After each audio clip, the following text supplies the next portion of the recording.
জামাত চরমোনাই হেফাজত খেলাফত আমাদের ভেদাভেদ নাই।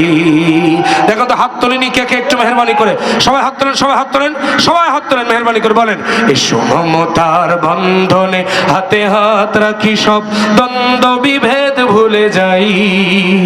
জামাত চরমোনাই হেফাজত খেলাফত আমাদের ভেদাভেদ নাই।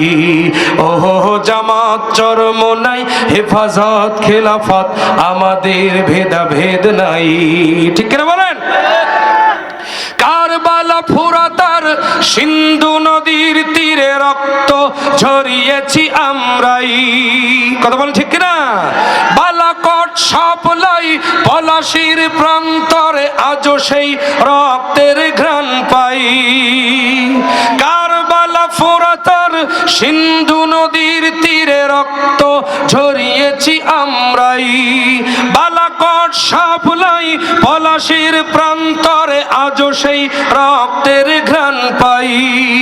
আমাদের ইতিহাস একতার ইতিহাস। ঠিক না বলেন? আমাদের ইতিহাস একতার ইতিহাস।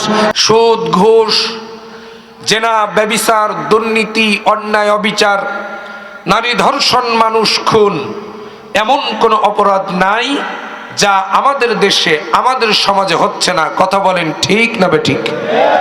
ঠিক ইসলামের এই ক্রান্তি লগনে যে মহান মনিব আপনাকে আমাকে আজকের এই মাহফিলে কবুল করেছেন, এজন্য আমরা খুশি না বেজার?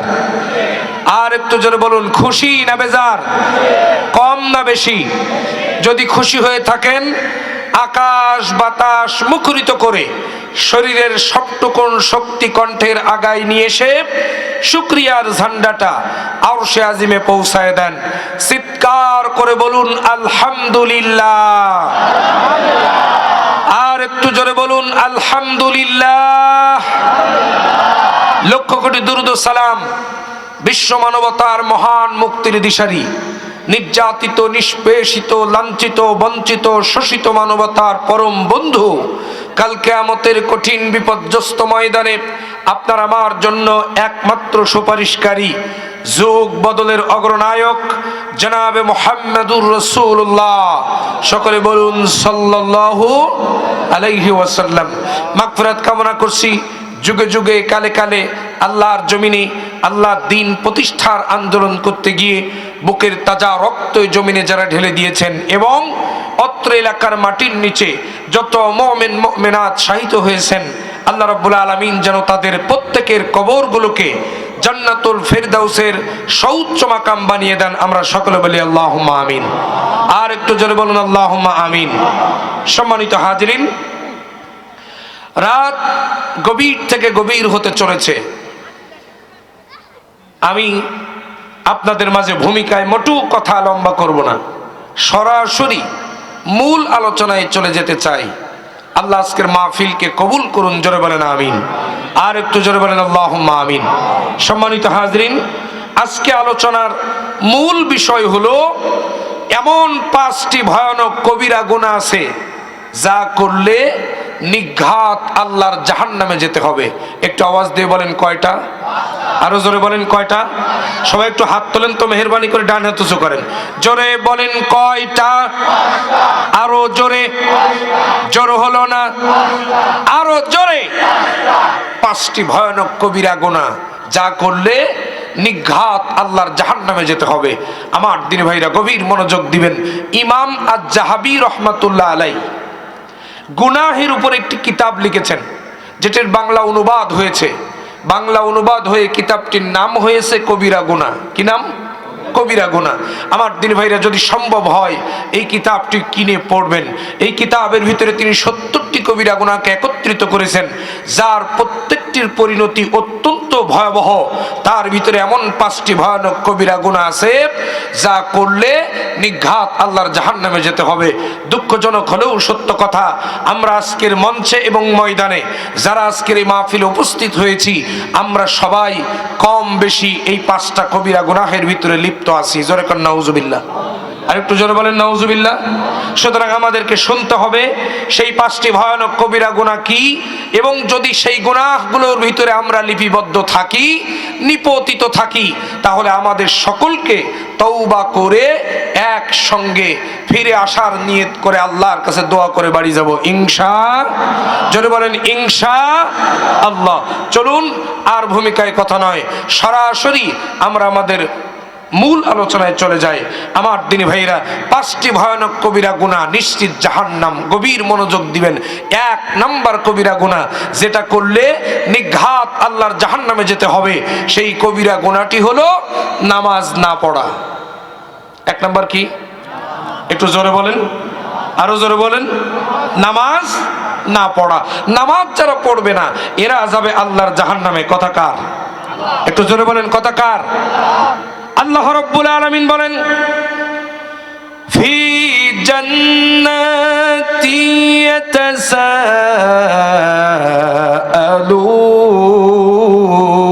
ইয়াতাসাআলুন আনিল মুজরিমিনা মা সালাকাকুম ফি সাকার ক্বালু লাম নাকু মিনাল মুসাল্লিনা ওয়া লাম নাকু নুতঈমুল মিসকিন ওয়া কুন্না নাখুদু মা'আল খাইদিন ওয়া কুন্না নুকাযযিবু বিয়াউমিদ্দিন।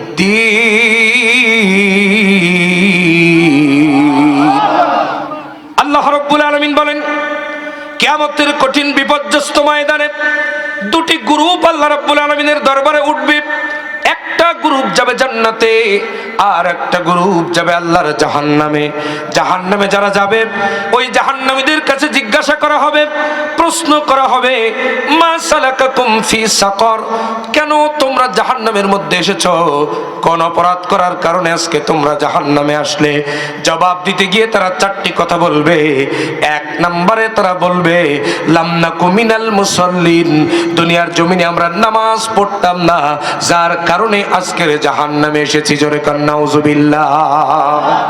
দুনিয়ার জমিনে আমরা নামাজ পড়তাম না, যার কারণে আজকের জাহান্নামে এসেছি।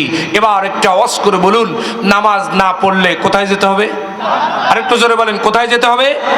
কিন্তু দুঃখজনক হলেও সত্য কথা, আজকে আমরা সব কাজের সময় পাই, কিন্তু নামাজ পড়ার সময় পাই না। কথা বলেন ঠিক কিনা?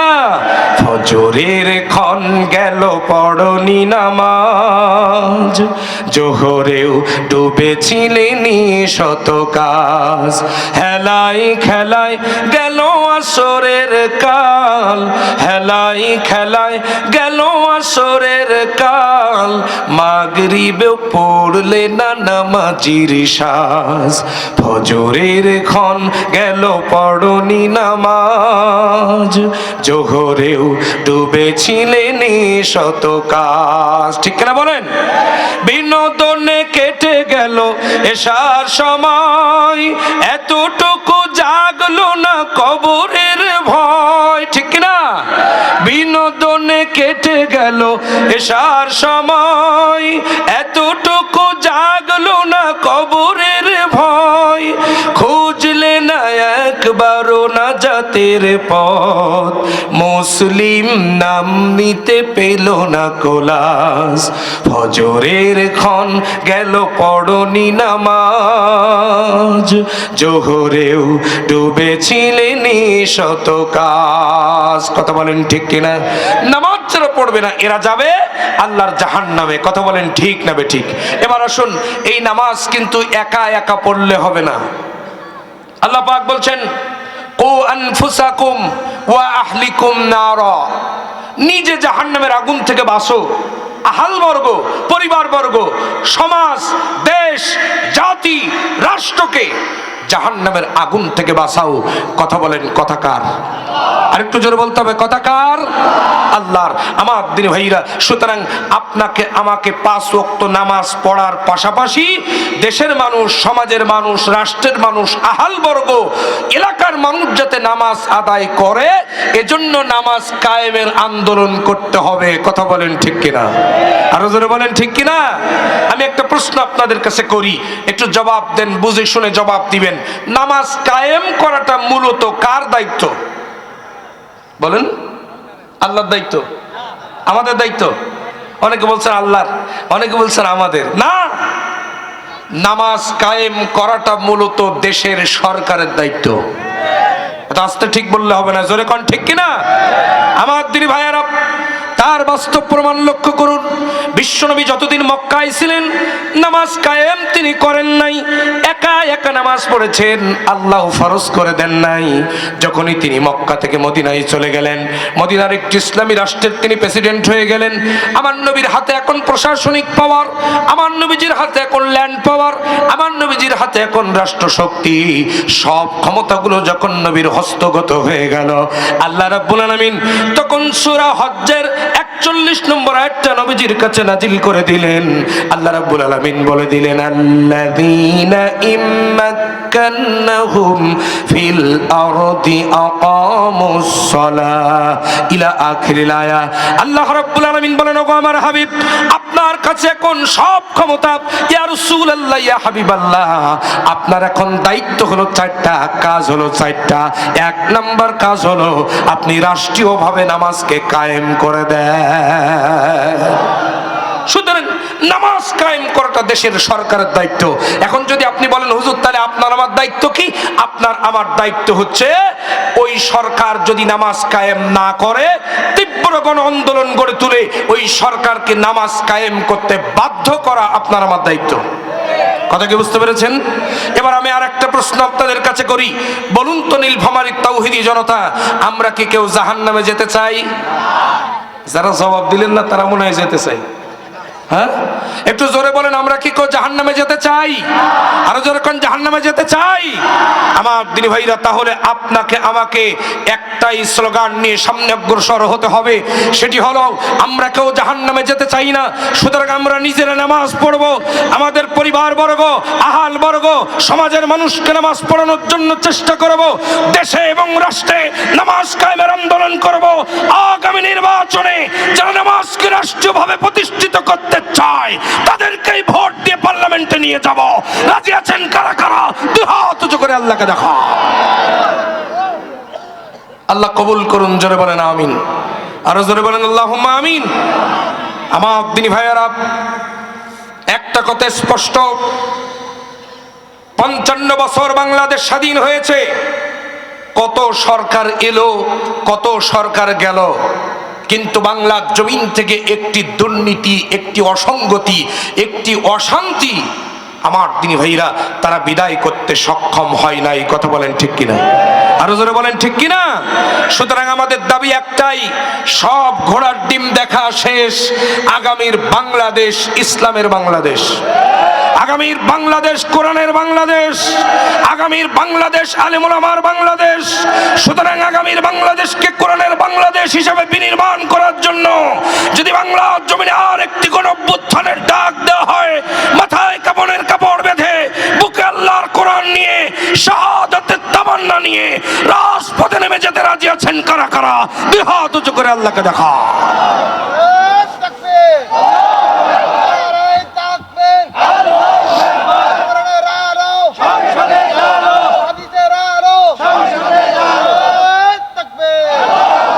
আল্লাহ কবুল করুন, জোরে বলেন আমিন।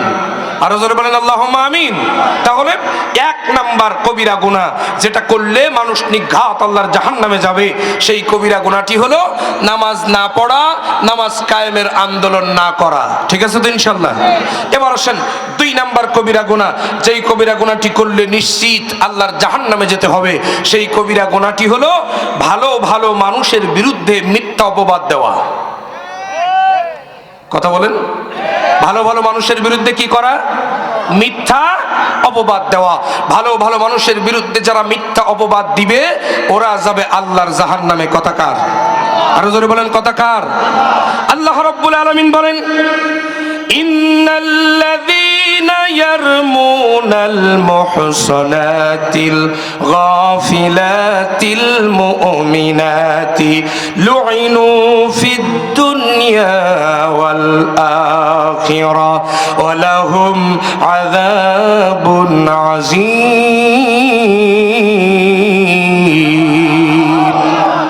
আল্লাহ পাক বলছেন, নিশ্চয়ই যে বা যারা ভালো ভালো মানুষের বিরুদ্ধে মিথ্যা অপবাদ দিবে, ওরা দুনিয়ায় বেঁচে থাকতে হবে লাঞ্ছিত, আর কঠিন কিয়ামতের কঠিন বিপর্যস্ত ময়দানে ওরা যাবে আল্লাহর জাহান্নামে। কথা কার? আরো জোরে বলেন, কথা কার? এবার একটু আওয়াজ করে বলুন তো, আমাদের সমাজে মিথ্যা অপবাদ আছে না নাই? আরো জোরে বলেন, আছে না নাই? আছে।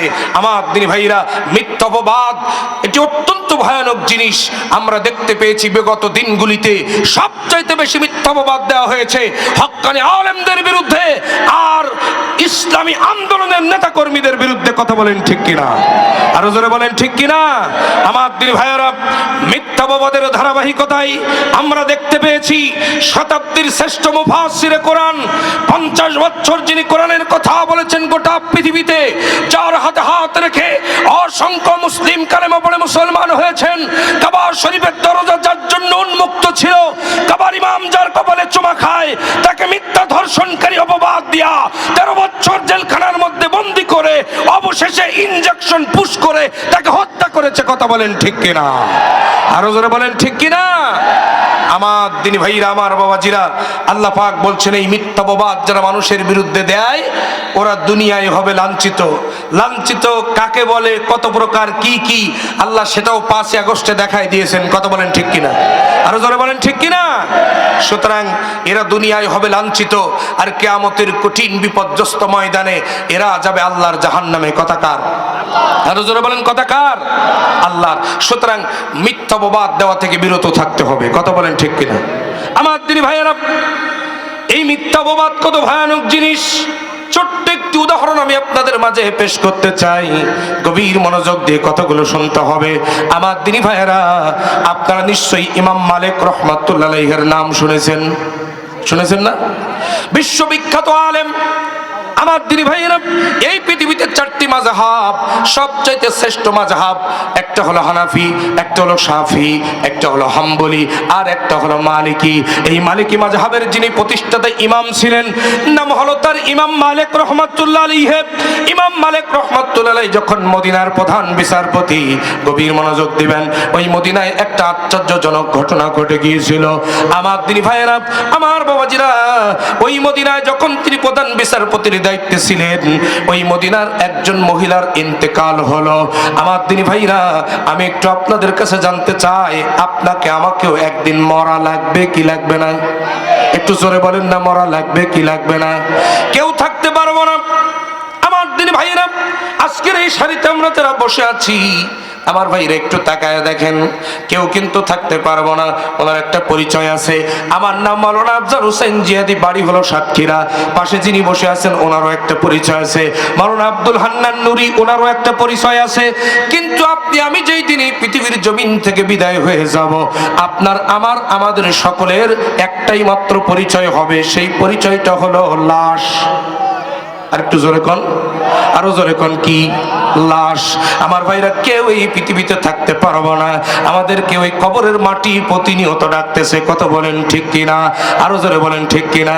ও তোর গোনা দিন ফু রাহিয়া যাবে, গোনা দিন ফু রাহিয়া যাবে, যৌবনে লাগবে ভাটি, ওই যে দেখো ডাকিতেছে তোমায় কবরের মাটি।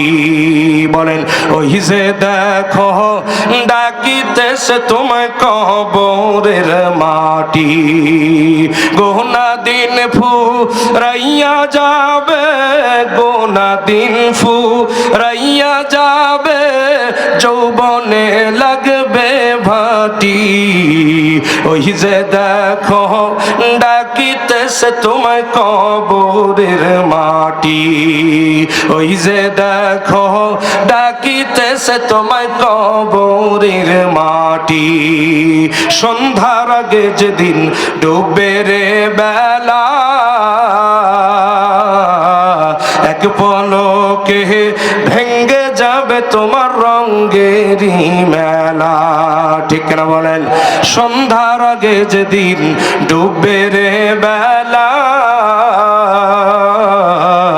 এক পলকে ভেঙ্গে যাবে তোমার রঙ্গেরই মেলা। কারে দিবা তুমি জোরে ধমক, কারে দিবা জোরে ধমক, কার মাথায় ভাঙবা লাঠি। ওই যে দেখো ডাকিতেছে তোমায় কবরের মাটি, ওই যে দেখো ডাকিতেছে তোমায় কবরের মাটি।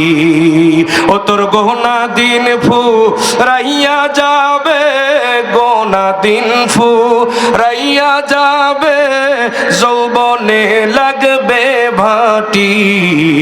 ওই যে দেখো ডাকিতেছে তোমায় কবরের মাটি, ওই যে দেখো ডাকিতেছে তোমায় কবরের মাটি। কথা বলেন ঠিক কিনা? আমার দিন ভাইরা, কেউ এই পৃথিবীতে থাকতে পারবো না, সকলকে একদিন চলে যেতে হবে। মদিনার ওই মহিলাটির যখন ইন্তেকাল হয়ে গেল, আমার দিন ভাইরা নিয়ম অনুযায়ী বাড়ির চতুর্দিকে পর্দা ঘেরোয়া করে ফেলা হলো, মশারি টাঙায় ফেলা হলো, চারজন মহিলাকে ডেকে আনা হলো ওই মহিলাটার গোসল করানোর জন্য। আমার দিন ভাইরা বড়ই পাতা গরম পানি তৈরি করে ফেলা হলো। তিনজন মহিলা মাথার কাছ থেকে গোসল করানো শুরু করেছে, আর একজন মহিলা পায়ের কাছ থেকে গোসল করাতে করাতে আসতেছে। গভীর মনোযোগ দেবেন আমার দিন ভাইরা। পায়ের কাছ থেকে যেই মহিলাটা গোসল করাতে করাতে উপরের দিকে আসতেছিল, হঠাৎ করে মৃত মহিলার রান পর্যন্ত যখন চলে এসেছে, জীবিত মহিলার ডান হাতটা মৃত মহিলার রানের সঙ্গে হঠাৎ করে আকস্মিকভাবে অ্যাটাচড হয়ে গেছে, জোড়া লেগে গেছে। আল্লাহু আকবার বলেন, আরো জোরে বলেন আল্লাহু আকবার। আমার দিনী ভাইয়েরা, আকস্মিকভাবে যখন হাতটা জোড়া লেগে গেল, ওই মহিলাটি তখন টান দেয়, নিজের সর্বোচ্চ শক্তি দিয়ে টান দেয়, কিন্তু হাত ছাড়ায় না। আমার দিনী ভাইয়েরা, গভীর মনোযোগ দিয়ে কথাগুলো শোনেন। এবার ওই তিনজন মহিলাকে ডাক দিয়ে বলল, আমার হাত ধরে একটু টান দাও। হাত ধরে টান দেয়, কিন্তু হাত আর ছাড়ায় না। আমার দিনী ভাইয়েরা, এমত অবস্থায় বাইরের থেকে চিন্তা করলো, এত সময় তো গোসল করাতে লাগার কথা না। ঘন্টার পর ঘন্টা যখন পার হয়ে গেল, তখন ভিতরে খোঁজ খবর নিয়ে দেখা গেছে হাত জোড়া লেগে গেছে, এই জন্য গোসল করাতে দেরি হয়ে যাচ্ছে। আমার ভাইরা, ওই এলাকার লোকজন উপস্থিত কিছু আলেম ওলামাদেরকে ডাক দিল। আলেম ওলামা এসে বলল, আমাদেরকে কি করতে হবে? লোকজন বলল, আপনারা একটু দোয়া দরুদ পড়ে ফটো দেন, অন্তত দেখেন হাত ছাড়াই কিনা। আলেম ওলামা হুজুররা এসে যতই দোয়া পড়ে ফু দেয় না কেন, হাত ছাড়াই না। জোরে কোন আল্লাহু আকবার।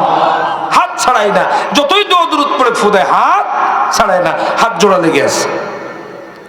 এবার কিছু ডাক্তারদেরকে ডেকে আনা হলো। ডাক্তারদেরকে বলা হলো, আপনারা কিছু প্রাথমিক পর্যায়ে চিকিৎসা দেন, অন্তত দেখেন হাতটা ছাড়াই কিনা। হাত না ছাড়ালে তো আমরা দাফন করতে পারি না।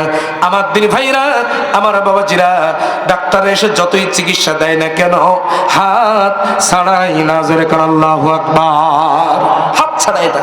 এখন জীবিত মহিলার পরিবার বলল, একটা কাজ করো, মৃত মহিলার রান থেকে কিছু বস্তু কেটে বাদ দিয়া দাও, তাহলে হাতটা ছাড়াই যাবে, এরপর আমরা তাকে দাফন করব। মৃত মহিলার পরিবার বলল, না, এটা হতে পারে না, কারণ যিনি মারা গেছেন উনি অত্যন্ত পরহেজগারিনী একজন মহিলা ছিলেন, আল্লাহওয়ালা একজন মহিলা ছিলেন, সুতরাং তার মৃত্যুর পরে আমরা তাকে এভাবে কষ্ট দিতে পারি না। বরং একটা কাজ করো, জীবিত মহিলার হাতের কবজি থেকে কেটে বাদ দিয়া দাও, তাহলে হাতটা ছাড়াই যাবে, এরপর আমরা দাফন করব, তাকে কিছু ক্ষতিপূরণ দিয়ে দেওয়া হবে। আমার দিনী ভাইরা, আমার বাবাজিরা, তখন জীবিত মহিলার পরিবার বলল, না, এটা তো হতে পারে না, কারণ আমরা আসছি আপনাদের উপকার করার জন্য, এখন উপকার করতে এসে যদি হাত চলে যায়, এটা কেমনে হয়? আমার দিনী ভাইরা, কেউ কোনো সমাধানে আসতে পারে না। আমার দিনী ভাইয়েরা, এদিক দিয়ে সকাল গড়িয়ে দুপুর, দুপুর গড়িয়ে যখন বিকাল হয়ে গেল, সন্ধ্যা যখন নেমে গেল, ওদিকে লাশ পছন্দ ধরেছে, লাশ থেকে দুর্গন্ধ ছুটতে শুরু করলো, বাড়ির পাশের বাড়ি দূষণ হতে শুরু করলো।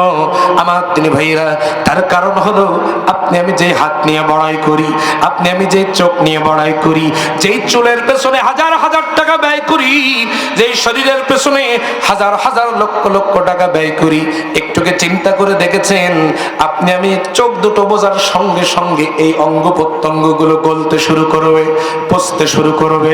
আমার দিদি ভাইরা, কবরে যখন আমাদেরকে রেখে আসবে, এই 6 দিন পরে নখগুলো খসে যাবে, 9 দিন পরে চুলগুলো উপড়ে উপড়ে কবরের পানিতে, কবরের মাটিতে ভাসতে থাকবে, চোখগুলো উপড়ে গিয়া কবরের কাঁধার মধ্যে পড়ে থাকবে, শরীরের হাড়গুলো আলাদা হয়ে যাবে, অঙ্গ প্রত্যঙ্গ গুলো আলাদা হয়ে যাবে, গোস্তগুলো পচে শেষ হয়ে যাবে। কিসের অহংকার আমাদের? কথা বলেন ঠিক না ঠিক? আরো জোরে বলেন ঠিক না? আল্লাহ যেন আমাদের সকলের আমলগুলো ভালো করার তৌফিক দান করেন। জোরে বলেন আমিন। আরো জোরে করেন আমিন। আমার দিনী ভাইয়েরা, কেউ যখন কোনো সমাধানে আসতে পারে না, সবাই মিলে ঐক্যবদ্ধ হয়ে একটা চিন্তা করলো, এই সমস্যার সমাধান একমাত্র মদিনার প্রধান বিচারপতি ইমাম মালিক রাহমাতুল্লাহ আলাইহি ছাড়া আর কেউ দিতে পারবে না। চলো আমরা সবাই মিলে ইমাম মালিকের কাছে যাই। যেরকম সুবহানাল্লাহ। চলো আমরা সবাই মিলে ইমাম মালিকের কাছে যাই, উনি ছাড়া এই সমস্যার সমাধান কেউ দিতে পারবে না। আমার দিনী ভাইয়েরা, সবাই মিলে চলে গেল ইমাম মালিক রাহমাতুল্লাহ আলাইহির কাছে মদিনায়। যে বলল হুজুর, সমস্ত ঘটনা বৃত্তান্ত বর্ণনা করলো, করে বলল হুজুর, আমরা আপনার কাছে এসেছি একটা সমাধানের জন্য, আপনি আমাদেরকে একটা সমাধান দিবেন। হাত যদি না ছাড়াই তাহলে তো আমরা দাফন করতে পারি না। হুজুর, আপনি সমাধান দিলে পরে তারপরে আমরা লাশটা দাফন করতে পারবো, যদি হাতটা ছাড়ায় যায়। ইমাম মালিক রাহমাতুল্লাহ আলাইহি দায়িত্বহীন ভাষায় বলে দিলেন, শোনো, আমি কোনো সমাধান দিতে পারি না, সমাধান দিতে পারে আল্লাহর কোরআন। যারা বলেন কথা ঠিক কিনা? সমস্যার সমাধান আছে কিসের ভিতরে? একটু জোরে কান। সব সমস্যার সমাধান কিসের ভিতরে আছে? কোরআনের ভিতরে। এটা বিশ্বাস হয়তো আপনাদের? একটু জোরে বলেন হয়। আমার দিনী ভাইয়েরা, শুনে রাখেন, এই কোরআনুল কারীমের জনতা, আমি জানতে চাই এই কোরআনুল কারীমের ভিতরে ব্যক্তিগত জীবন, পারিবারিক জীবন, সামাজিক জীবন, অর্থনৈতিক জীবন, রাজনৈতিক জীবন, সব সমস্যার সমাধান আছে না নাই? আরো জোরে বলেন আছে না নাই? সুতরাং 2024 গণঅভ্যুত্থান পরবর্তী বাংলাদেশে সৃষ্ট যত রাজনৈতিক সমস্যা আছে, প্রত্যেকটি সমস্যার সমাধান একটাই, আল্লাহর কোরআন পার্লামেন্টে কায়েম করে দেওয়া। কথা বলেন ঠিক কিনা? আরো জোরে বলেন ঠিক কিনা? আল্লাহর কোরআন যদি পার্লামেন্টে কায়েম হয়ে যায়, আমার দেশে কোনো সমস্যা থাকবে না। কথা বলেন, কারণ সব সমস্যার সমাধান আল্লাহর কোরআনে। কথা বলেন ঠিক কিনা? তাই কবি খুব সুন্দর করে বলছেন, যারা জানেন তারা পড়ুন আমার সঙ্গে। সমাধান চাও যদি জীবনে মরণে, ফিরে চাও খুঁজে নাও চোখ রাখো কোরআনে। বলতে পারবেন না ইনশাআল্লাহ? সবাই বলেন না, সমাধান চাও যদি জীবনে মরণে, ফিরে চাও খুঁজে নাও চোখ রাখো কোরআনে। সমাধান তবে পাবে সুখ শান্তির ঠিকানা। আল্লাহু আকবার বলেন। আরো জোরে আল্লাহু আকবার। হাত তুলে 2 হাত উঁচু করে বলেন আল্লাহু আকবার। তবে পাবে সুখ শান্তির ঠিকানা, যদি মেনে নাও তুমি মনে প্রাণে। সমাধান, সমাধান চাও যদি জীবনে মরণে, ফিরে চাও খুঁজে নাও চোখ রাখো কোরআনে। কথা বলেন ঠিক কিনা? এ বাণী সকলের নয়, শুধু মুমিনের, যারাই চলবে মেনে ফল পাবে কোরআনের। কতক্ষণ কতক্ষণ কতক্ষণ? এ বাণী সকলের নয়, শুধু মুমিনের, যারাই চলবে মেনে ফল পাবে কোরআনের। ঘরে বলো কি বার রাষ্ট্রে বলো, ঘরে বলো কিবা রাষ্ট্রে বলো, অশান্তি দূর করে শান্তি আনে সমাধান। সমাধান চাও যদি জীবনে মরণে, ফিরে চাও খুঁজে নাও চোখ রাখো কোরআনে। আমিন। আল্লাহ যেন আমাদেরকে কোরআন দিয়ে জীবনটা গড়ার তৌফিক দান করেন। জোরে বলেন আমিন। আর জোরে করেন আল্লাহুম্মা আমিন। আমার দিনী ভাইয়েরা, ইমাম মালিক রহমাতুল্লাহ আলাইহি ডাক দিয়ে বললেন, আমি কোন সমস্যার সমাধান দিতে পারি না, সমাধান দিতে পারে আল্লাহর কোরআন। তবে সত্য হলো আমি এখান থেকে কোনো সমাধান দিব না, আমি তোমাদের সঙ্গে মদিনার ওই মহিলার বাড়িতে চলে যেতে চাই, যে সব ঘটনা বৃত্তান্ত দেখে শুনে বুঝে শুনে তারপরে আমি একটা সিদ্ধান্ত জানাবো। যেরকম সুবহানাল্লাহ। আমার দিন ভাইরা, আমার বাবাজিরা, গভীর মনোযোগ দিয়ে দেন। ইমাম মালিক রহমাতুল্লাহ আলাইহি ওই লোকজনের সঙ্গে ওই মহিলার বাড়িতে রওনা করলো। যেরকম সুবহানাল্লাহ। আমার ভাইরা, আমি কোন আলেমের নাম নিয়েছি সাধারণ মানুষ টের না পেলেও আলেম ওলামা বুঝতে পেরেছেন তার ওজন কত। কত বলেন? আরো জোরে বলেন। আমার দিনী ভাইরা, ঘটনা বুঝতে হলে, আলোচনা বুঝতে হলে তিনি কত বড় আলেম ছিলেন এটা আমাদের জানার দরকার। আমি একেবারে সংক্ষিপ্ত 2 থেকে 3 মিনিটের ভিতরে কত বড় আলেম ছিলেন তিনি, আমি তার গোটা জীবনীটা পড়েছি। আল্লাহু আকবার বলেন। তার গোটা জীবনী থেকে মাত্র 3টা উদ্ধৃতি দেব, কত বড় আলেম ছিলেন তিনি, আপনারা বুঝতে পারবেন। আমার দিনী ভাইরা গভীর মনোযোগ দিবেন। ইমাম মালিক রহমাতুল্লাহ আলাইহি জগতের বিখ্যাত একজন আলেম ছিলেন। জোরে বলেন সুবহানাল্লাহ। তিনি ইন্তেকালের পূর্বে 1 নয় 2 নয় 20টা বছর তিনি মদিনায় কাটিয়েছিলেন। বিশ্বনবীর শহরে, বিশ্বনবীর রওজা মুবারকের পাশে তিনি কাটিয়েছিলেন। জোরে কোন সুবহানাল্লাহ। আর জোরে কোন সুবহানাল্লাহ। আমার দিনী ভাইয়েরা, ইমাম মালিক রহমাতুল্লাহ আলাইহি বিশ্বনবীর রওজা মুবারকের পাশে বসে বসে একখানা হাদিসের কিতাব লিখেছিলেন। সেই কিতাবটির নাম হলো মুয়াত্তা ইমাম মালিক। বাংলাদেশে তার বাংলা অনুবাদ পাওয়া যায়, যদি সম্ভব হয় সেটা কিনে পড়বেন। আমার দিনী ভাইয়েরা, ইমাম মালিক রহমাতুল্লাহ আলাইহি বলেন, আমি 3টা কাজ করেছি এই কিতাবটা লেখার সময়। 1 নাম্বার হলো গোসল করে পবিত্রতা অর্জন করেছি, ভালো করে শোনেন। 2 নাম্বার হলো 2 রাকাত নফল নামাজ আদায় করে নিয়েছি। আর 3 নাম্বার কাজ হলো বিশ্বনবীর রওজা মুবারকের দিকে ফিরে বিশ্বনবীর মহব্বত কলিজার মধ্যে নিয়া আমি হাদিসগুলো ওই কিতাবের মধ্যে লিপিবদ্ধ করেছি। ইমাম মালিক রহমাতুল্লাহ আলাইহি বলেন, শোনো মদিনার মানুষ, আমি যেই দিন একটা হলেও হাদিস এই কিতাবের মধ্যে লিপিবদ্ধ করেছি, ওই দিন রাতের বেলায় রহমাতুল লিল আলামিন বিশ্বনবী জনাবে মুহাম্মদ রাসূলুল্লাহ সাল্লাল্লাহু আলাইহি সাল্লাম আমার স্বপ্নে আমাকে দেখা দিয়েছে। ওই দিন রাতের বেলা আমার স্বপ্নে নবীজি আমার সঙ্গে দেখা দিয়েছেন। যেরকম সুবহানাল্লাহ। শুধু তাই নয়, ইমাম মালিকের জীবনী পড়ে দেখুন। ইমাম মালিক রহমাতুল্লাহ আলাইহি যে 20টা বছর তিনি মদিনার জমিনে কাটাইছিলেন, ওই 20টা বছরে ইমাম মালিক রহমাতুল্লাহ আলাইহি একটা দিনের জন্য, এমনকি একটা মিনিটের জন্য ওই মদিনার জমিনে জুতা পাই দিয়ে তিনি হাঁটেন নাই। আল্লাহু আকবার বলেন। মদিনার মানুষ তার কাছে জিজ্ঞাসা করেছে, হুজুর আপনি কেন জুতা পায়ে দিয়ে হাঁটেন না? আপনার কি জুতা কেনার টাকা নাই? আপনি আমাদেরকে বলুন, আমরা আপনার জন্য জুতা কিনে দেই। জুতা কেনার টাকা কি আপনার নাই? কেন জুতা পায়ে দিয়ে হাঁটেন না? গরম উত্তপ্ত বালুর পরে আপনি যখন হাঁটেন আপনার পায়ের মধ্যে ফুসকা পড়ে যায়, ঘা হয়ে যায়, এটা তো আমরা সহ্য করতে পারি না। ইমাম মালিক রহমাতুল্লাহ আলাইহি ডাক দিয়ে বলেন, শোনো মদিনার মানুষ, 1 জোড়া না, প্রয়োজনে 100 জোড়া জুতা কেনার টাকা আমি ইমাম মালিক আমার আছে, কিন্তু কেন মদিনায় আমি জুতা পায়ে দিয়ে হাঁটি না? শোনো, তার কারণ হলো এই মদিনার জমিনে 10টি বছর আমার নবীজি খেদমত করেছেন। ইসলামী রাষ্ট্রের প্রেসিডেন্ট ছিলেন আমার নবীজি। মানুষের দ্বারে দ্বারে গিয়ে সামাজিক কাজ করেছেন, মানুষের অধিকার আদায় করেছেন, জিহাদের ময়দানে নেতৃত্ব দিয়েছেন। এই মদিনার অলিতে গলিতে তার পায়ের ছাপ আছে।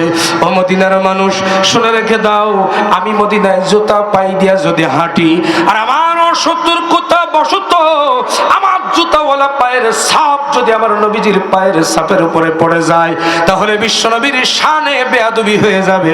এই চিন্তা করিয়া মদিনার জমিনে আমি জুতা পাই দিয়ে হাঁটি না। শুধু তাই নয়, শুনে রাখো, মদিনার খালি পায়ে হাঁটতে গিয়ে যদি আমার পায়ের নিচে ফসকাও পড়ে ঘা হয়ে ইমাম মালিকের মৃত্যু যদি হয়ে যায়, একটা সেকেন্ডের জন্য জুতা পাই দিয়ে হেঁটে আমি নবীজির শানে বেয়াদবি করব না। জোরে কোন সুবহানাল্লাহ। ওই নবীকে ভালোবাসেন কিনা? একটু জোরে বলেন, ভালোবাসেন কিনা? কারা কারা বিশ্ব নবীকে ভালোবাসেন একটু দুটি হাত আল্লাহকে দেখায় দেন।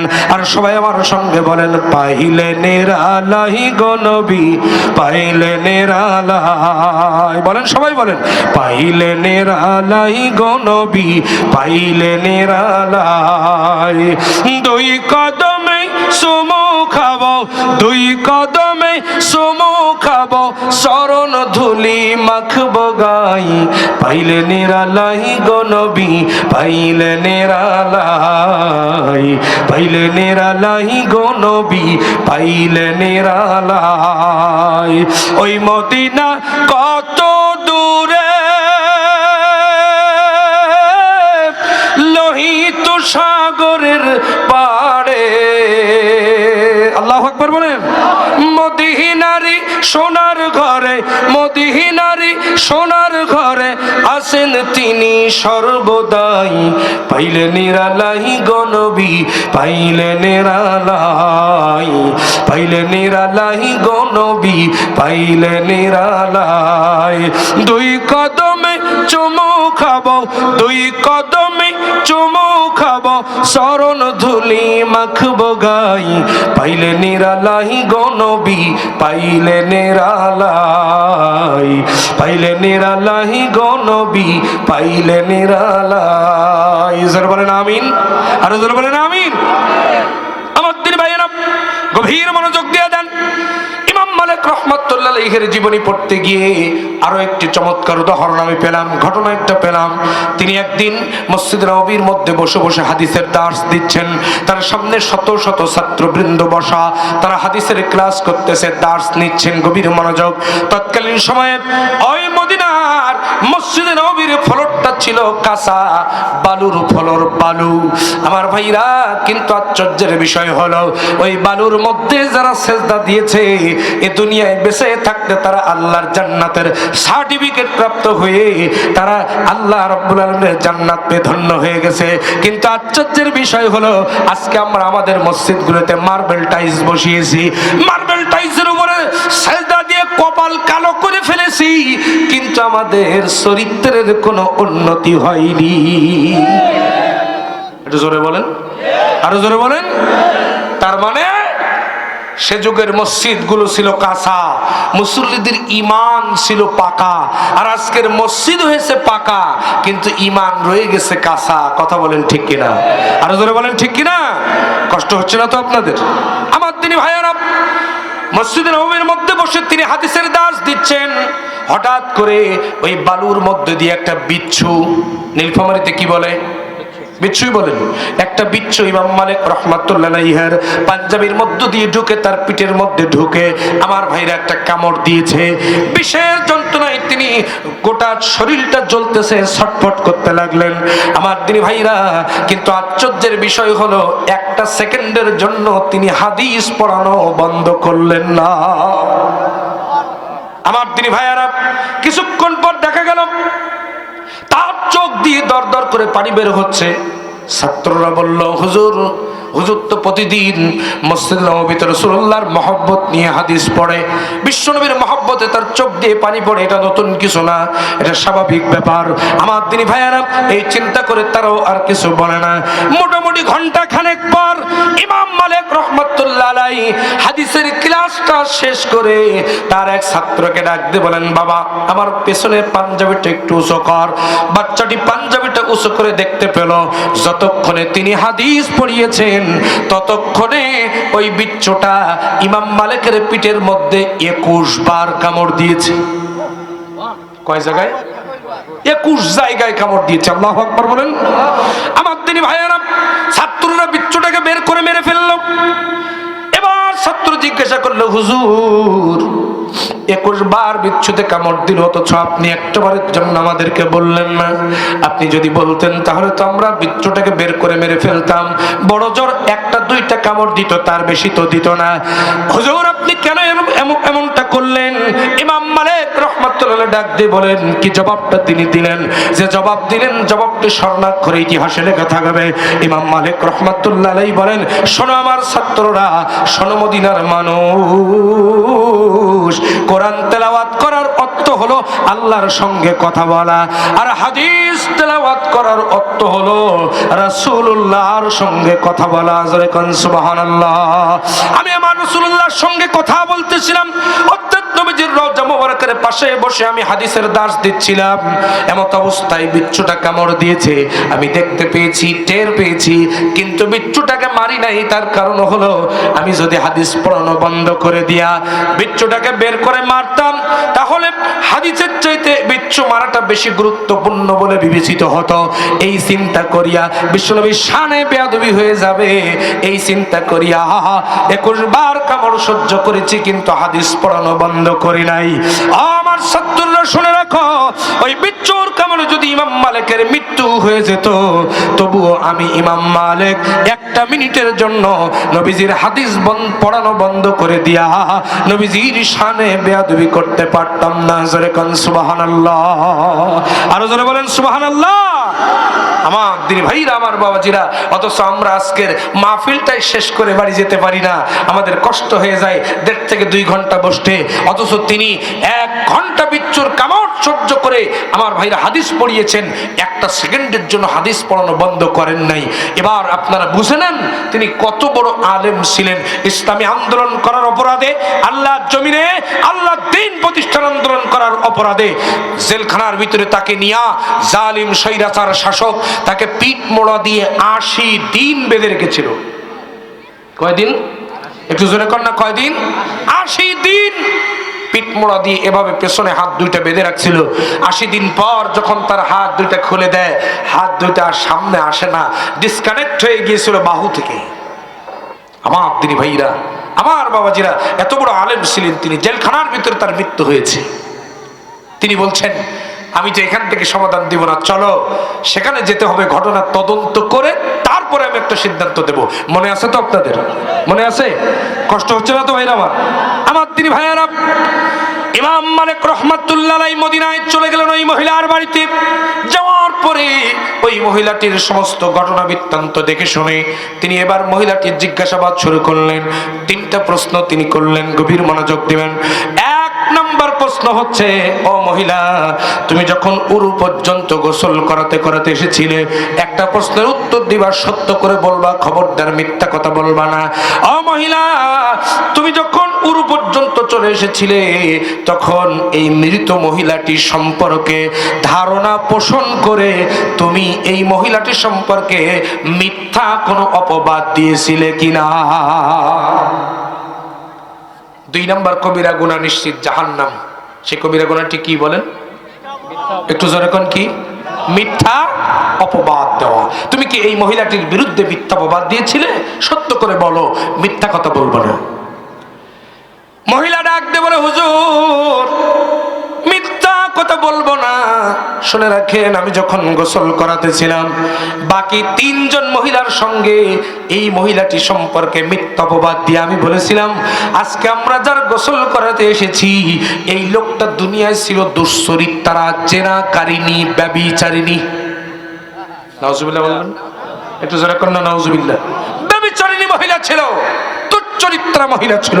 এটা আমি তাকে মিথ্যা অপবাদ দিয়েছিলাম, জেনাকারিনী বলে গালি দিয়েছিলাম, মিথ্যা অপবাদ দিয়েছিলাম। ইমাম মালিক রাহমাতুল্লাহ আলাইহি বলেন, এই কথা বলার সঙ্গে সঙ্গে কি তোমার হাত জোড়া লেগে গেছে? বলছে হ্যাঁ। এটা বলার সাথে সাথে হাত জোড়া লেগে গেছে। 2 নাম্বার প্রশ্ন হলো, বলো বলো বলো, তুমি কি এই মহিলাটাকে নিজের চোখে জেনা করতে দেখেছিলে? বলে না, তা তো দেখি নাই। তোমার কাছে কি 4 জন সাক্ষী আছে নাকি? বলে না, তাও তো নাই। তাহলে 3 নাম্বার প্রশ্ন হলো, কোন ঘটনার বেসিসে তুমি এই মহিলাটি সম্পর্কে বলেছিলে এই মহিলাটি জেনাকারিনী? আমাকে বিস্তারিত খুলে বলো।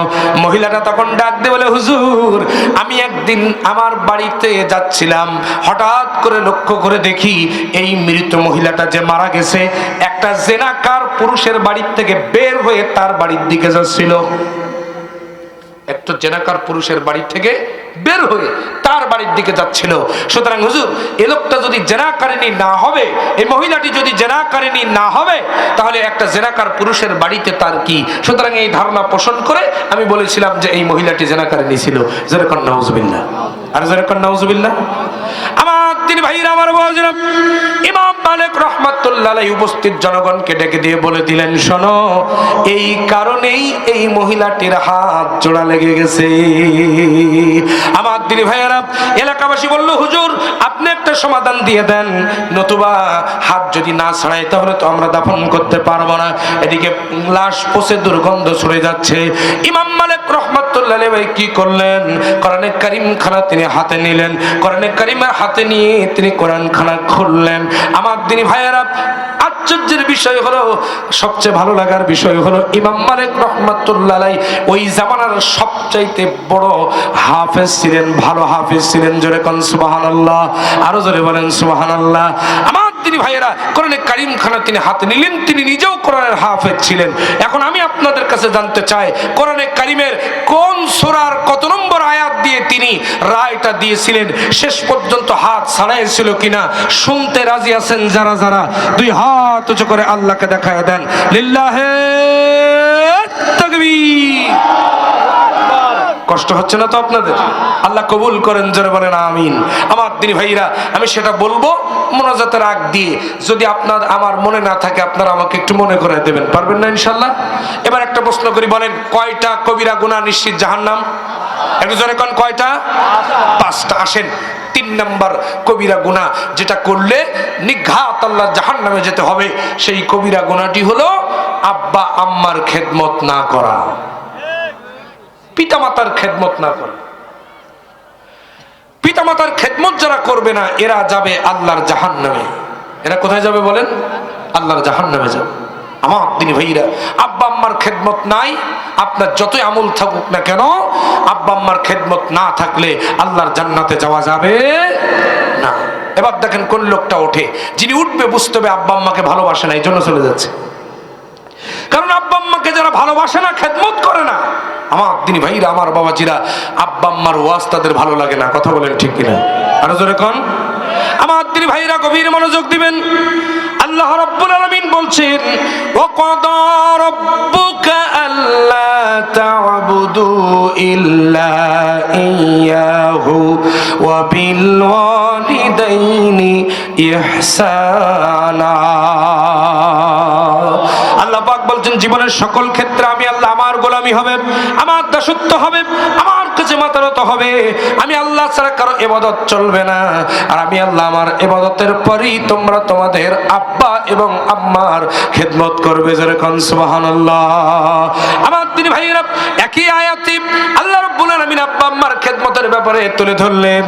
আল্লাহ পাক বলছেন, ইম্মা, পড়েন সবাই, ইম্মা ইয়াবলুগান্না ইনদাকাল কিবারা আহাদুহুমা আও কিলাহুমা ফালা তাকুল লাহুমা উফফিন ওয়ালা তানহারহুমা ওয়া কুল লাহুমা কাওলান কারীমা। আল্লাহ রাব্বুল আলামিন বলেন, তোমার বাবা অথবা তোমার মা দুইজন, অথবা দুইজনের একজন যখন বুড়ো হয়ে যাবে, একজন যখন বৃদ্ধ বৃদ্ধা হয়ে যাবে, অথবা দুইজন যখন বৃদ্ধ বৃদ্ধা হয়ে যাবে, খবরদার ওই মায়ের সঙ্গে বেয়াদবি করবা না। মায়ের ব্যবহারে কষ্ট পেয়ে, বাবার ব্যবহারে বিরক্ত হয়ে, খবরদার ওই বাবা মার সামনে উহ শব্দটি পর্যন্ত উচ্চারণ করবা না। আর ওই বাবা মার সাথে কেমন করে কথা বলবা শোনো, ওয়াকুল্লাহুমা কাউলান কাউলান কারীমা। ওই বাবা মার সামনে সম্মানজনক কথা বলো, নরম ভাবে কথা বলো, ভুরু দলা করে, কপাল দলা করে, আঙ্গুল নাচিয়ে, ধমক দিয়ে কথা বলো না। বাবা মার সামনে ইজ্জতের সাথে সম্মানের সাথে কথা বলো। একটু আওয়াজ করে বলেন তো এই নির্দেশ কার? আর জোরে বলেন এই নির্দেশ কার? আল্লাহ বলছেন আব্বা আম্মার খেদমত করো। আমার দিনী ভাইয়েরা, কেন আল্লাহ পাক আব্বা আম্মার খেদমতের ব্যাপারে বলেছেন? তার কারণ হলো এই পৃথিবীতে স্বার্থ ছাড়া কেউ কিন্তু ভালোবাসে না। স্বার্থ ছাড়া কেউ কিন্তু ভালোবাসে না। আজকে আপনার টাকা আছে, আপনার বন্ধু আছে, কিন্তু দেখবেন যেদিন আপনার টাকা থাকবে না, আপনার কোনো বন্ধু থাকবে না। যেদিন আপনার টাকা থাকবে না, সেদিন আপনার কোনো বন্ধু থাকবে না। কিন্তু শুনে রাখেন, এই পৃথিবীতে কেবলমাত্র শুধুমাত্র একমাত্র একজন ব্যক্তি স্বার্থ ছাড়া ভালোবাসেন, তিনি হলেন মা। কেবলমাত্র মা, শুধুমাত্র মা, একমাত্র মা। কথা বলেন ঠিক কিনা? ওরে স্বার্থ ছাড়া বন্ধু বান্ধব কাছে আসে না, বিনা স্বার্থে দুনিয়ায় কেউ ভালোবাসে না। স্বার্থ ছাড়া ভালোবাসে শুধু আমার মা, স্বার্থ ছাড়া ভালোবাসে শুধু আমার মা। কথা বলেন ঠিক কিনা? কাদা আর খড়কুটা দিয়া মাটির মূর্তি গড়ে, লক্ষ টাকা মজুরি নেয় মূর্তির কারিগরে। ঠিক কিনা বলেন? কিন্তু মা আমার সুন্দর দেহ গয়রা দিয়াও মূল্য চাইল না। ও মা আমার সুন্দর দেহ গয়রা দিয়াও মূল্য চাইল না। স্বার্থ ছাড়া ভালোবাসে শুধু আমার মা, স্বার্থ ছাড়া ভালোবাসে শুধু আমার মা। কথা বলেন ঠিক কিনা? আমার দিনী ভাইয়েরা, মা কি জিনিস, বাবা কি জিনিস বুঝবা সেই দিন যেদিন হারায় ফেলবা। তোমার রোগ হয়েছে, রোগ, তুমি বাঁচবা না। ডাক্তার তোমাকে বলে দিয়েছে তুমি বাঁচবা না খুব বেশি দিন। ক্যান্সার হয়েছে, হার্টের সমস্যা হয়েছে, অথবা কিডনির সমস্যা হয়েছে। সেই দিন দেখবা তোমার পাশে কেউ নাই, তোমার ঘরের মধ্যে ঢোকার অনুমতি কারো নাই। কিন্তু তুমি দেখতে পাবা তোমার স্ত্রী তোমার পাশে নাই, তোমার ছোট্ট ছোট্ট বাচ্চাগুলি তোমার পাশে নাই। ক্যান্সার হয়েছে আমার দিনী ভাইরা, তোমার পাশে সেদিন কেউ থাকবে না। ও সন্তান, যদি আল্লাহ তোমাকে তৌফিক দেয় তাকায় দেখতে পেও কেউ তোমার পাশে থাকবে না, কিন্তু তোমার জনম দুঃখিনী মা রাত 2টা 3টার সময় তাহাজ্জুদের জায়নামাজটা বিছায়া তাহাজ্জুদের সেজদায় পড়ে চোখের পানি ছেড়ে দিয়ে কাঁদবে আর আল্লাহর কাছে দোয়া করে বলবে, রব্বুল আলামিন, আমার কলিজার টুকরা সন্তানটার যদি হায়াত না থাকে আর আমার যদি হায়াত থাকে, ও আল্লাহ আমার হায়াতটা কেটে আমার সন্তানকে দিয়ে দাও। তবুও তুমি আমার কোলটা খালি করো না। চোখের পানি ছেড়ে দিয়ে কাঁদবে। আর শুনে রাখো, মা কি জিনিস, তাকায় দেখো, যার সন্তান পৃথিবীর জমিন থেকে বিদায় হয়ে গেছে, ছেলেটা পৃথিবীর জমিন থেকে বিদায় হয়ে গেছে, ওই মা দুঃখিনী অর্ধেক মরে গেছে দুনিয়ায়। মৃত্যু পর্যন্ত তার মুখের মধ্যে আর কোনো হাসি ফোটে না। কথা বলেন ঠিক কিনা? ওরে মায়ের কান্দন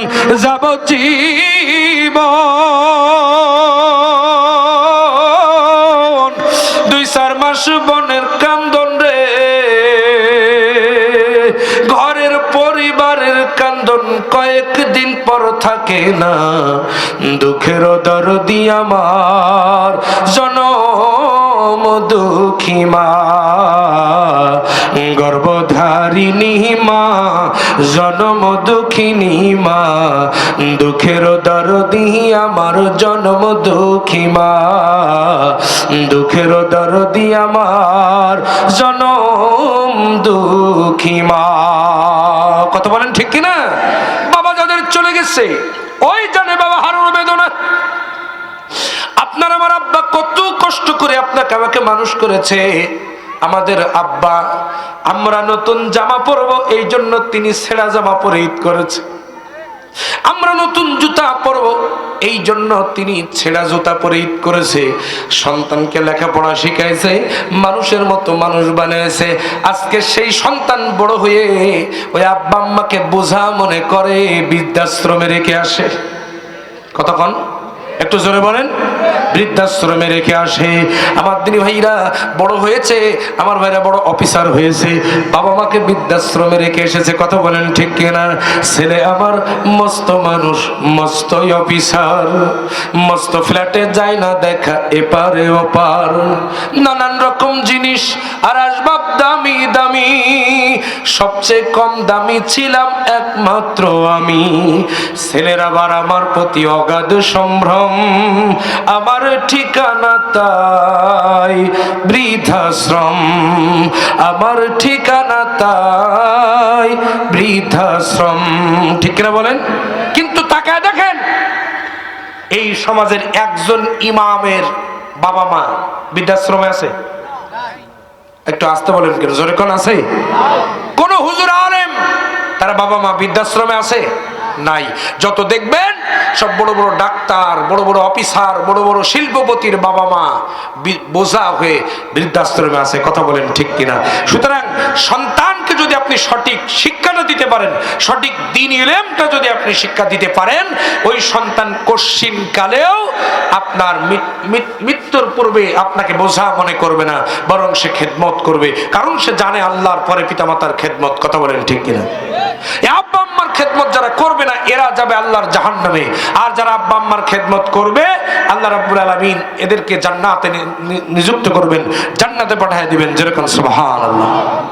আমার দিনী ভাইয়েরা, বিশ্বনবী মসজিদে নববীর মধ্যে বসে আছেন, হঠাৎ করে সাহাবায়ে কেরাম বসা একজন মুরব্বী মহিলা মসজিদে নববীর মধ্যে প্রবেশ করলেন।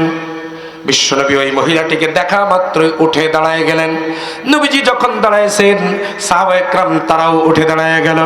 আমার তিনি ভাইয়ারা, নবীজি দাঁড়ানোর পর তার নিজের শরীর মোবারকের চাদর ছিল, চাদরখানা খুলে ওই বালুর উপরে নবীজি বসতে দিলেন এবং বললেন, এখানে আপনি বসুন।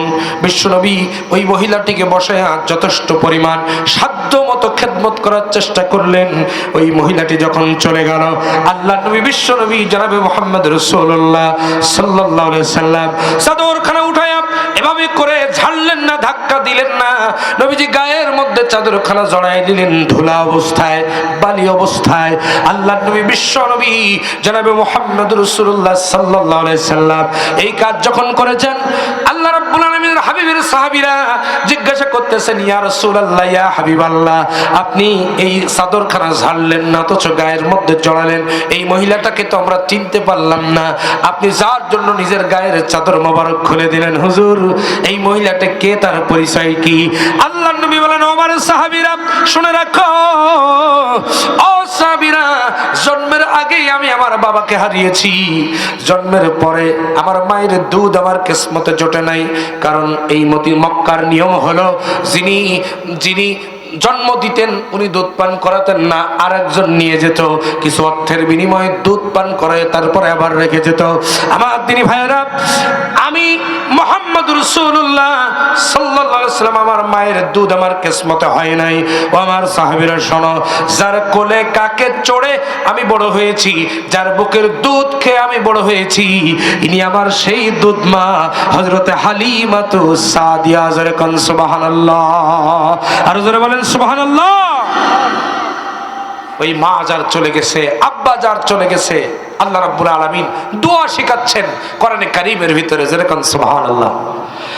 আল্লাহ পাক বলেন, আব্বা আম্মা যাদের চলে, আল্লাহকে সকল ক্ষমতার উৎস এটা বাদ দিয়ে মানুষকে সকল ক্ষমতার উৎস মনে করা শিরক।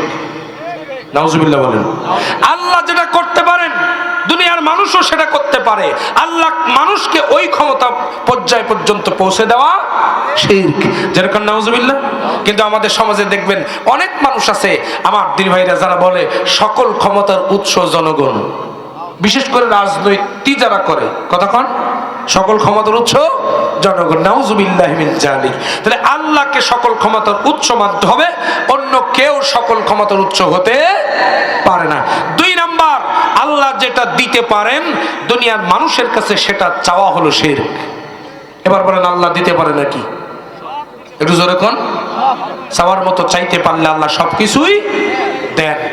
এখন প্রশ্ন হচ্ছে, আল্লাহর কাছে বাদ দিয়ে মানুষের কাছে যখনই আপনি চাবেন তখনই সেটা শিরিক হয়ে যাবে। এবার প্রশ্ন হলো, চাইবেন কোন সময়? কোন সময় চাইলে আল্লাহ সবচেয়ে বেশি দেয় জানেন কি? কোন সময় বলেন তো? তাহাজ্জুদের সময়। কোন সময়? একটু জোরে কোন সময়? তাহাজ্জুদের সময়। তাহাজ্জুদের নামাজের মধ্য দিয়ে আমার দিনী ভাইরা যারা আল্লাহর কাছে চোখের পানি ছেড়ে দিয়ে কাঁদে, মুসলিম শরীফের হাদিস, নবীজি বলেছেন চোখের পানি নাকের ডগায় আসার আগেই আল্লাহ তার জিন্দেগির গুনাহ খাতা মাফ করে তার সব চাওয়া পূরণ করে দেন। আরো জোরে কন্যা সুবহানাল্লাহ। তাহাজ্জুদের নামাজ পড়বেন তো ইনশাআল্লাহ? আমার দিনী ভাইরা, এই পৃথিবীতে যারা মর্যাদার সবচেয়ে বেশি আসীনে অসীন হয়েছেন, সব পেছনে দেখেন তাহাজ্জুদের নামাজের ইতিহাস আছে। যেরকম সুবহানাল্লাহ। আমার দিনী ভাইরা, কেউ টৌটি করবেন না। এক দুজন করে উঠতেছেন কেন? হ্যাঁ, শেষ করবো নাকি? আমার দিনী ভাইরা গভীর মনোযোগ। যারা বিখ্যাত হয়েছেন পৃথিবীতে, তাদের তাহাজ্জুদের নামাজ তাদেরকে কোন জায়গায় পৌঁছে দিয়েছে। আমার দিনী ভাইরা, এই তাহাজ্জুদের নামাজ যদি আমরাও আদায় করতে পারি, আল্লাহ আমাদের মর্যাদাও বাড়ায় দেবে। যেরকম সুবহানাল্লাহ। ছোট্ট একটা উদাহরণ, গভীর মনোযোগ দিয়ে দেন আমার দিনী ভাইরা। দিল্লির সম্রাট বাদশাহ শাহজাহান, নাম শুনেছেন না? একটু যেরকম নাম শুনছেন না? তিনি একদিন রাতের বেলা ঘুমিয়ে আছেন, হঠাৎ করে তার স্বপ্নের ভিতরে আল্লাহর নবী, বিশ্ব নবী জনাবে মুহাম্মদুর রাসূলুল্লাহ সাল্লাল্লাহু আলাইহি ওয়াসাল্লাম এসে গেছেন। জোরে বলেন সুবহানাল্লাহ। নবীজি বলেছেন, আমাকে শয়তান আমার সূরত ধরতে পারে না। যে আমাকে স্বপ্ন দেখলো সে আমাকেই স্বপ্ন দেখলো। জোরে কোন সুবহানাল্লাহ। আমার তিনি ভাইয়েরা, সম্রাট শাহজাহানকে বিশ্ব নবী স্বপ্নের মধ্যে বলে দিলেন, ও সম্রাট শাহজাহান, এই দিল্লির জমিনে আমি বিশ্ব নবী নির্দেশ করছি, তুমি একটা মসজিদ বানাও। সুবহানাল্লাহ বলেন। আর যেরকম সুবহানাল্লাহ। একটা মসজিদ বানাও, যে মসজিদের নাম হবে দিল্লির শাহী জমা মসজিদ। আমার তিনি ভাইয়েরা, বিশ্ব নবীর স্বপ্ন পেয়ে হঠাৎ করে তিনি ধড়ফড় করে উঠে গেলেন, চোখের পানি ছেড়ে দিয়ে কাঁদতে লাগলেন। আরে আমার নবীজি আমাকে স্বপ্নে মসজিদ বানানোর নির্দেশ দিয়েছেন। আমার দিনী ভাইয়েরা, সম্রাট শাহজাহান সকালবেলা সবাইকে ডাক দিলেন। ডাক দেওয়ার পরে তিনি বললেন, আগামী জুম্মার দিন আমি মসজিদের ভিড় দেব, একজন ভালো মানুষকে দিয়ে দেব। আমি একজন সম্ভ্রান্ত, একজন আল্লাহওয়ালা মানুষকে দিয়ে মসজিদের ভিড় দেব, দিল্লির শাহী জমা মসজিদের ভিড় দেব। ও দিল্লিবাসী, আগামী জুমার দিন তোমরা সবাই চলে আসবে। আমার দিনী ভাইয়েরা, আগামী জুমার দিন যখন সবাই চলে এসেছে, কাতারে কাতারে হাফেজ, মুফতি, কারি, ফকি, গাউস, কুতুব। আমরা যখন ঘরের ভিড় দেই তখন কি করি? আমরা তখন ভালো মানুষকে দিয়ে, আলেম ওলামাকে দিয়ে, মসজিদ ইমামকে দিয়ে, বড় হুজুরকে দিয়ে তারপরে ভিড় দেই। ঠিক কিনা বলেন? একটু জোরে কোন ঠিক কিনা? আমার দিনী ভাইয়েরা, সবাই সামনে হাজির, হাজার হাজার মানুষ হাজির, লক্ষ লক্ষ মানুষ হাজির। তখন এবার সম্রাট শাহজাহান দেখলো, কারে দিয়ে ভিড় দেই? কারণ যাকে দিয়ে দেব, একজনকে দিলে আরেকজন রাগ করবে, একজনকে দিলে আরেকজন কি হবে? বেরাজ হবে, অখুশি হবে। আমার ভাইয়েরা, সম্রাট শাহজাহান বলে দিলেন, শোনো, ভিত আমি দেব, কিন্তু সত্য হলো একটা, সত্য হলো তাকে দিয়েই আজকে জুমা মসজিদের ভিত্তি স্থাপন করা হবে, যার জীবনে 40 বছরের মধ্যে তাহাজ্জুদের নামাজ কাজা নেই। আর জোরে আল্লাহু আকবার। কয় বছর? একটু জোরে কোন, কয় বছর? 40 বছরের ভিতরে যার একটা দিনও তাহাজ্জুদের নামাজ কাজা নেই, এই লোকটারে দিয়েই আমি আজকের ভিড় দেব। যেরকম সুবহানাল্লাহ। হাফেজরা মাথা নিচু করে দাঁড়িয়ে গেছে। মুফতি, মুহাদ্দিস, কারি, গাউস, কুতুব, ওলি, আউলিয়া সব মাথা নিচু করে দাঁড়িয়ে আছে। কেন? কারণ কারোর ঠিক নেই। কারণ কি ঠিক নেই? আমার দিনী ভাইরা, আমার ওয়াজেরা, সোজা কথা, আমাদের 5 ওয়াক্ত নামাজই হয় না। তাহাজ্জুদ তো দূরে থাক, 5 ওয়াক্ত নামাজই হয় না। আর 40 বছর একটা দিন তিনি তাহাজ্জুদের নামাজ কাজা করলেন না। আমার দিনী ভাইরা, এরকম ব্যক্তি কে আছে? কেউ নাই। সবাই মাথা নিচু করে দাঁড়িয়ে আছে। আমার দিনী ভাইয়েরা, সম্রাট শাহজাহান বললেন, ফিরে যাও। 40 বছরের মধ্যে যার তাহাজ্জুদের নামাজ কাজা নেই, এই লোকটাকে যেই দিন পাওয়া যাবে সেই দিন ভিত্তি দেওয়া হবে। সবাই বাড়িতে চলে গেল। সুদীর্ঘ 1 মাস পর সম্রাট শাহজাহান ঘোষণা করে দিলেন 40 বছরের মধ্যে একটা দিনও যার তাহাজ্জুদের নামাজ কাজা নেই, ওই লোকটারে পাওয়া গেছে। অমুক দিন জুমার নামাজের পরে তাকে দিয়ে দিল্লির শাহী জমা মসজিদের ভিত্তি দেওয়া হবে। আমার দিন ভাইরা, ভিত্তি স্থাপন তো পরের কথা, হাজার হাজার লক্ষ লক্ষ ভারতবাসী এক জায়গায় হয়ে গেছে শুধুমাত্র ওই লোকটাকে দেখবে যে কোন লোকটা 40 বছরের মধ্যে তাহাজ্জুদ নামাজ কাজা করেনি। যেরকম সুবহানাল্লাহ। সবাই যখন হাজির হয়ে গেছে, দিল্লির শাহী জমা মসজিদের ভিত্তি স্থাপন করেছিলেন আমার দিনী ভাইরা, যেই লোকটা তিনি এবার দাঁড়িয়ে গেলেন। দাঁড়িয়ে যে সবাই দেখতে পাচ্ছে কেউ নাই, শুধু সম্রাট শাহজাহান, আর কেউ নাই। সবাই বলতে লাগলো আপনি একটা লোককে ডাক দেন, যে লোকটা 40 বছরের মধ্যে তাহাজ্জুদের নামাজ কাজা নেই, আমরা একটু দেখি। আমার দিনী ভাইরা, আমার বাবাজিরা, হঠাৎ করে লক্ষ্য করে দেখলেন নিজেই সম্রাট শাহজাহান নিজেই আমার ভাইরা একটা পাথর নিয়া তিনি নিজে ভিত্তি স্থাপন করে ঘোষণা করলেন, আমি সম্রাট শাহজাহান আমার জীবনীতে 1 নয় 2 নয় 40 বছরের ভিতরে আমি তাহাজ্জুদের নামাজ কাজা করিনি। সম্রাট শাহজাহান নিজে ঘোষণা দিলেন 40 বছরের ভিতরে তাহাজ্জুদের নামাজ একটা দিনের জন্য কাজা হয়নি। যেরকম সুবহানাল্লাহ। এজন্য আল্লাহ পাক তাদেরকে কোন জায়গায় পৌঁছে দিয়েছেন, আল্লাহু আকবার বলেন। এজন্য তাহাজ্জুদের সময় যদি কেউ চায়, আল্লাহ রাব্বুল আলামিন তার সব কিছু পরিপূর্ণ করে দেবেন। এজন্য আমরা কার কাছে চাইবো? একটু জোরে কোন, কার কাছে চাইবো? আল্লাহ ছাড়া আর কারোর কাছে চাওয়া যাবে না। আমার দিনী ভাইরা, তাহলে 2 নাম্বার, আল্লাহ ছাড়া কারোর কাছে চাইলেই শিরিক হয়ে যাবে।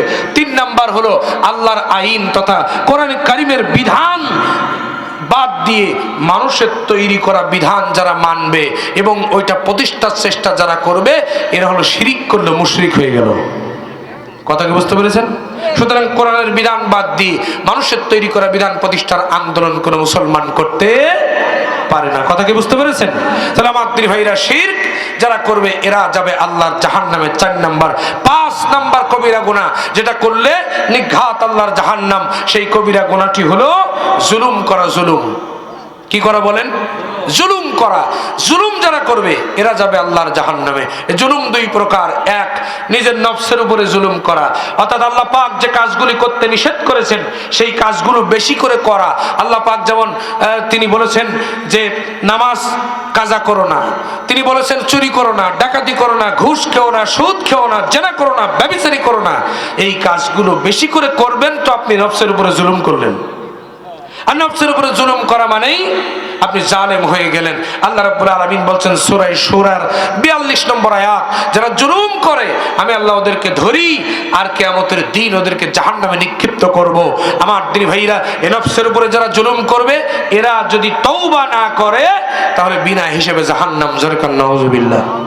আর 2 নাম্বার জুলুম হলো টাকার বাহাদুরিতে, অর্থের বাহাদুরিতে, সম্পদের বাহাদুরিতে, এমনকি দলীয় পাওয়ারে মানুষের উপরে যারা শিরিক করবে, আল্লাহ জুলুম করবে, আল্লাহ বলছেন আমি তাদেরকে ধরবো এবং কিয়ামতের দিন জাহান্নামে নিক্ষিপ্ত করব। এজন্য খবরদার, জুলুম করা যাবে না। এই 5টি ভয়ানক কবিরা গুনাহ যারা করবে: 1, নামাজ না পড়া, নামাজ কায়েমের আন্দোলন না করা। 2 নাম্বার, আমার দিনী ভাইরা, মানুষের বিরুদ্ধে মিথ্যা অপবাদ দেওয়া। 3 নাম্বার হলো পিতামাতার খেদমত না করা। 4 নাম্বার হলো শিরিক করা। আমার দিনী ভাইরা, 5 নাম্বার জুলুম করা। এই 5টি ভয়াবহ কবিরা গুনাহ থেকে বেঁচে থাকার তৌফিক আল্লাহ আমাদের সকলকে দান করুন। জোরে বলেন আমিন। আরো জোরে বলেন আল্লাহুম্মা আমিন। আরো জোরে করেন আল্লাহুম্মা আমিন। একটু জিকির করেন লা ইলাহা। আচ্ছা, লা ইলাহা। ইমাম মালিক রহমাতুল্লাহ আলাইহির শেষে হাত কি হলো নাকি? আমার দিনী ভাইরা, হ্যাঁ, হাত কি হলো এটা শুনতে হবে নাকি বলেন? আচ্ছা, গভীর মনোযোগ দেন, যেহেতু রাত গভীর, 12টায় আমরা শেষ করব। একেবারে সংক্ষিপ্ত আকারে আমরা শেষ করতে চাই।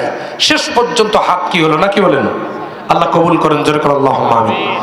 আমার দিনী ভাইয়েরা, ইমাম মালিক রাহমাতুল্লাহ আলাইহি আল্লাহর কোরআনের সূরা তাওবা খানা বের করলেন, সূরা নূর বের করলেন। সূরা নূরের 4 নম্বর আয়াত দিয়ে তিনি রায় দিলেন। আল্লাহ রাব্বুল আলামিন রায়টা অনেক আগেই জানাই দিয়েছেন। আল্লাহ রাব্বুল আলামিন বলেছেন, ওয়াল্লাযীনা ইয়ারমুনাল মুহসানাতি সুম্মা লাম ইয়াতু বিআরবাআতি শুহাদা ফাজলিদুহুম 80 জালদা। চিৎকার দিয়ে বলেন আল্লাহু আকবার। আল্লাহ পাক জানাই দিয়েছেন, কোন মানুষ যদি কোনো মানুষের বিরুদ্ধে মিথ্যা অপবাদ দেয়, কোন মুহসিনা নারীর বিরুদ্ধে মিথ্যা অপবাদ দেয়, আর যদি তার সাক্ষী না থাকে, তাহলে 4 জন সাক্ষী যদি জোগাড় করতে না পারে, তার পিঠের মধ্যে 80টা বেতের আঘাত করো। আমার দিনী ভাইয়েরা, ইমাম মালিক রাহমাতুল্লাহ বলেন, এই মহিলা যেহেতু মিথ্যা অপবাদ দিয়েছে আর 80টা বেতের 4 জন সাক্ষী হাজির করতে পারে নাই, নিজের চোখেও ঘটনা দেখে নাই, তাহলে এই মহিলার পিঠের মধ্যে 80টা বেতের আঘাত করা ওয়াজিব হয়ে গেছে। 80টা বেতের আঘাত করবে না যতক্ষণ হাত ছাড়াবে না ততক্ষণ।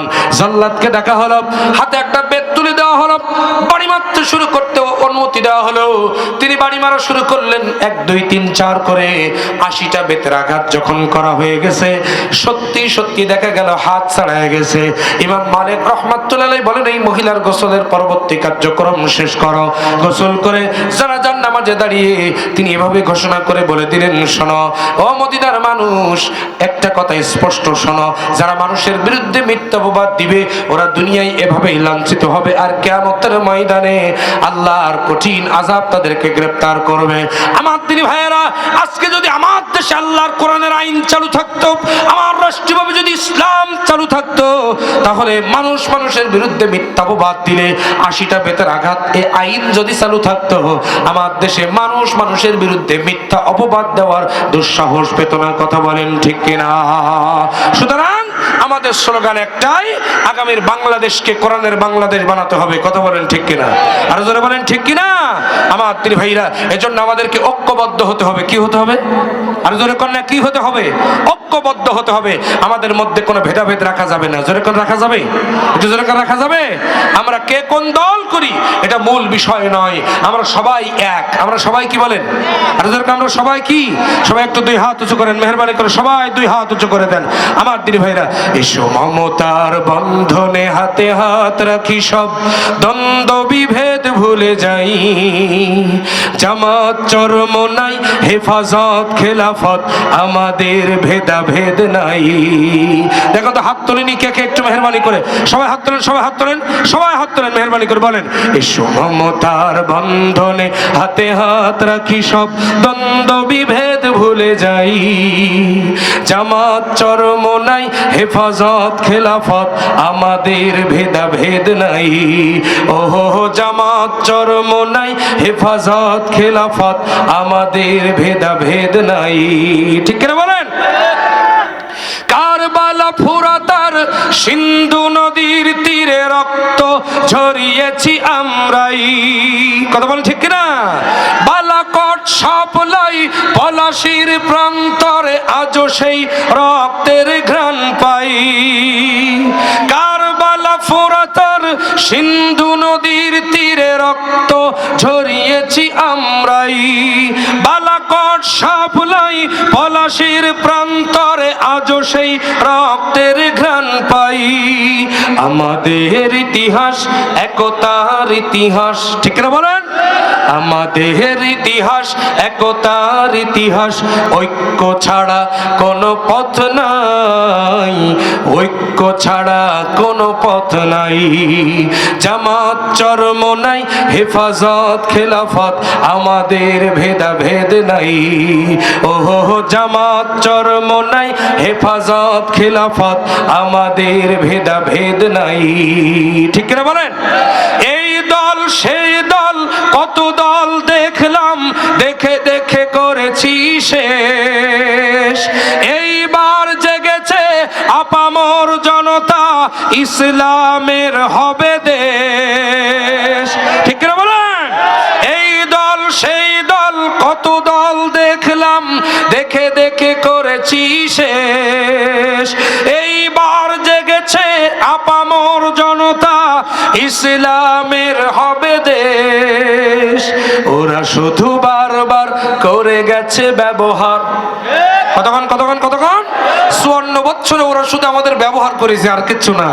ওরা শুধু বারবার করে গেছে ব্যবহার, চিনতে ওদের আর বাকি নাই, ঐক্য ছাড়া কোনো পথ নাই। জামাত চরমোনাই হেফাজত খেলাফত, আমাদের ভেদাভেদ নাই। ওহো জামাত চরমোনাই হেফাজত খেলাফত, আমাদের ভেদাভেদ নাই। এসো মমতার বন্ধনে হাতে হাত রাখি, সব দ্বন্দ্ব বিভেদ ভুলে যাই। জামাত চরমোনাই হেফাজত খেলাফত, আমাদের ভেদাভেদ নাই।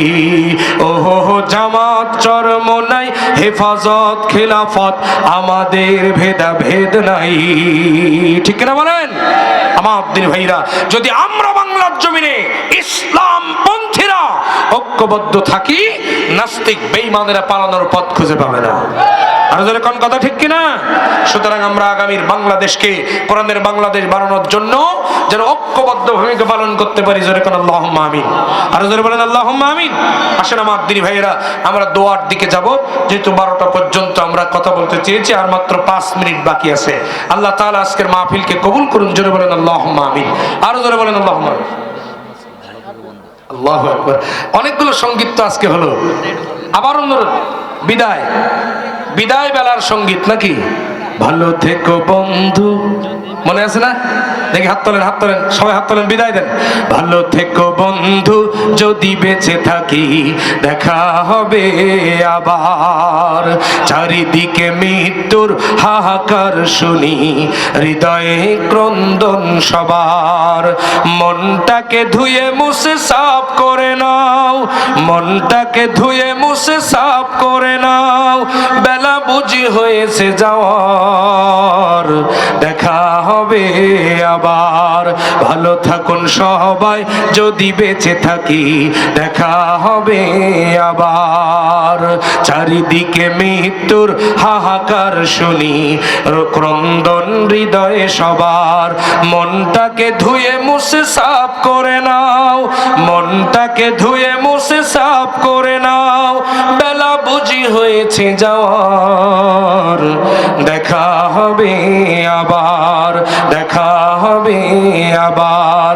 তোমাদের কথাগুলি মনে হলে অশ্রুরা চোখ বেয়ে নেমে আসে, ব্যথার সাগর হয়ে বহে নীরবে।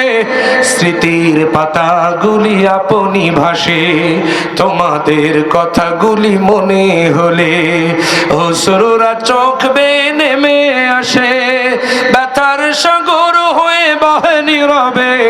স্মৃতির পাতাগুলি আপনি ভাসে। ক্ষমা করে দিও প্রিয় যদি না পারি, ক্ষমা করে দিও প্রিয় যদি না পারি।